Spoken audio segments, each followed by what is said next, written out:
PadreIri.com presenta Un faro en el horizonte. Historias de un santo. 14 de enero. Beato Pedro Donders. El Beato Pedro nace el 27 de octubre del año 1809 en la aldea de Heikant, cerca de Tilburg, en el Brabante holandés, y será bautizado el mismo día en la iglesia de Heygork. Es hijo del tercer matrimonio de Arnaldo Donders con Petronila van der Breckel. Anteriormente el padre tuvo dos hijos que murieron en pocos días y una hija que muere a los 14 años, 2 años antes que su segunda mujer. Pedro tiene otro hermano, Martirio, que nace inválido. También él era muy débil desde su nacimiento. Cuando contaba con 6 años murió su madre. Su padre se casa por 4ª vez buscando una madre para sus hijos y una felicidad que no acababa de llegar.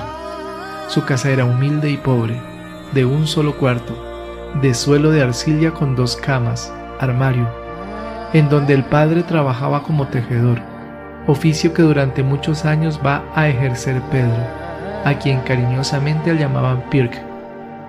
Acude a la escuela del maestro Drap hasta los 12 años, que tiene que trabajar para su familia en el telar, dedicándose con gran interés a la catequesis para niños, con tal valía que el cura le da el título oficial de catequista.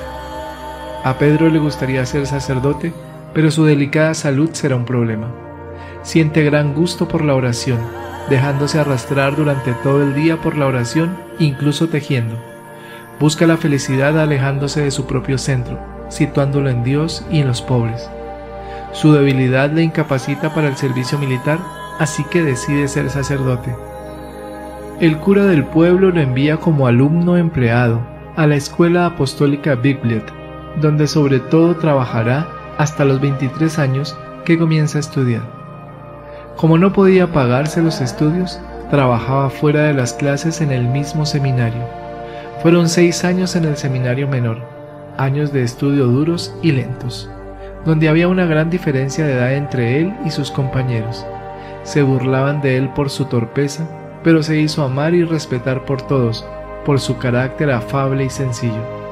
A sus 29 años inicia estudios superiores en el seminario New Hallark, próximo a Bibliot. Aquí se acentúa su interés por las misiones en el extranjero, haciendo apuestas para conseguir dinero para las mismas. Se siente atraído por las misiones en Estados Unidos del jesuita Desmet. Ante esta inquietud, el rector del seminario le orienta para hacerse religioso. En Holanda no podía ser, ya que el Guillermo I había prohibido la admisión de novicios en cualquier comunidad religiosa de su territorio. Llaman a las puertas de los jesuitas, franciscanos y redentoristas belgas de Sint-Truiden, los cuales no lo admiten por falta de talento, conocimiento o demasiada edad. Curiosamente, 30 años más tarde, tomará el hábito redentorista en su querido Surinam. En 1839 va al seminario de Hausen para continuar sus estudios de teología, en los que destacará más que en filosofía. Pedro va a estar siempre muy cercano a todo el mundo, en el seminario y en sus vacaciones con su familia, viendo en el otro siempre a Dios. En el seminario, un año antes, había tenido una conversación con Monseñor Jacobus Goroff, ofreciéndose para ir junto a él a la misión del Surinam cuando fuese sacerdote. El 15 de junio de 1841 es ordenado sacerdote en Orgets por el obispo Van Wickerslot. Por fin desembarca en Paramaribo, Surinam, tras mes y medio de un viaje largo y duro. Finalmente he llegado a mi destino, a donde me llamó el Señor y su diestra me llevó. Era el 16 de septiembre de 1842 y tenía casi 33 años. Durante los primeros 14 años que pasa en Paramaribo, junto al obispo Gruff, va a descubrir la miseria religiosa y moral tanto de los blancos como de los de color, con signos de idolatría e incontinencia como promiscuidad, pobreza, suciedad, alcohol, prostitución, una situación de corrupción total de la moralidad, dirá él mismo.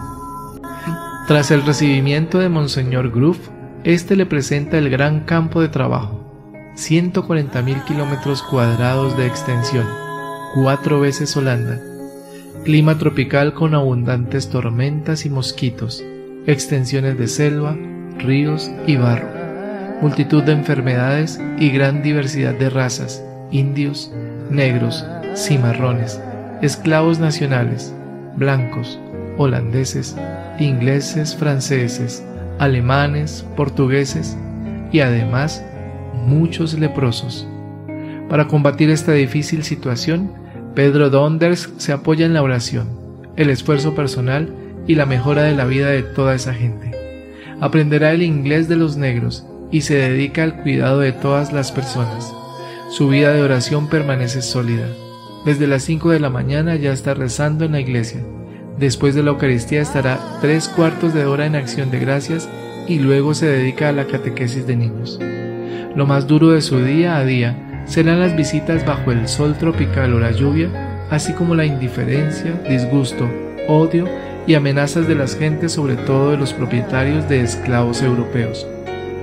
Tanto trabajo va a aumentar cuando el Papa Gregorio XVI propone a Monseñor Groove como vicario apostólico para Indonesia. Surinam y Pedro van a sufrir su ausencia. Intentan que el nombramiento no se produzca, pero solo se retrasa en el tiempo, pues están pasando una epidemia de disentería que afecta al obispo. Muere el capellán y Pedro Donders asume todo el trabajo desbordado por tantos enfermos y hasta 5 entierros diarios. Tal situación se prolongó durante 4 meses. El obispo Groove parte y es Monseñor Shepherds, el misionero mayor, quien se pone al frente de la misión del Surinam. Aunque debido a su estado enfermizo, será Pedro el responsable real de todo. Las actividades aumentan. Ahora Pedro también atiende a los esclavos de las haciendas, aún más miserables que los de la ciudad, mostrando gran indignación por la situación en que se encontraban. Para ello tiene que remontar ríos y selvas sobre un tronco y limpiar las chozas. Ha de enfrentarse a los propietarios para acceder a los esclavos, embrutecidos por los muchos abusos que sufrían, sobre todo sexuales, y a quienes les enseñaba las verdades de la fe.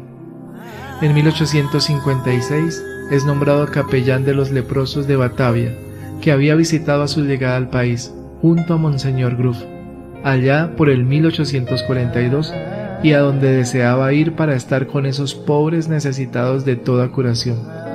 Allí trabajará 27 años como pastor moderno y gran trabajador social. Mejoró la situación material, ya que estaban en un estado de putrefacción, sin enfermeros ni alimentos, teniéndose que cuidar y alimentar entre los propios enfermos. Era la destrucción más grande en cuerpos vivos humanos que jamás yo he visto, decía el médico de Hasselar, y Donders decía que parecía una pocilga más que una morada humana. Pone suelo de madera y camas en las chozas, consigue alimento con gran dificultad, daba lo suyo al más hambriento y puede enterrar a los difuntos en ataúdes dignos. Todo este trabajo sin descuidar su oración mañanera, la Eucaristía y acción de gracias antes de ponerse en faena cada día. Además de todo ese trabajo físico, no deja su misión espiritual, chocando incluso con los leprosos, que eran gentes carentes de moralidad. Todo su trabajo y su existencia eran para los demás, su centro, Dios y los hermanos leprosos, todo para buscar la salvación total del hombre. En 1863, Guillermo III de Holanda declara el fin de la esclavitud, incluyendo la libertad religiosa en sus territorios. Desde Roma se envía a la Congregación del Santísimo Redentor de Holanda al Surinam para hacerse cargo de la misión. 2 de los 4 curas seculares que allí estaban vuelven a Holanda. Otros 2, Pedro Donders y Romé, ingresan con los redentoristas.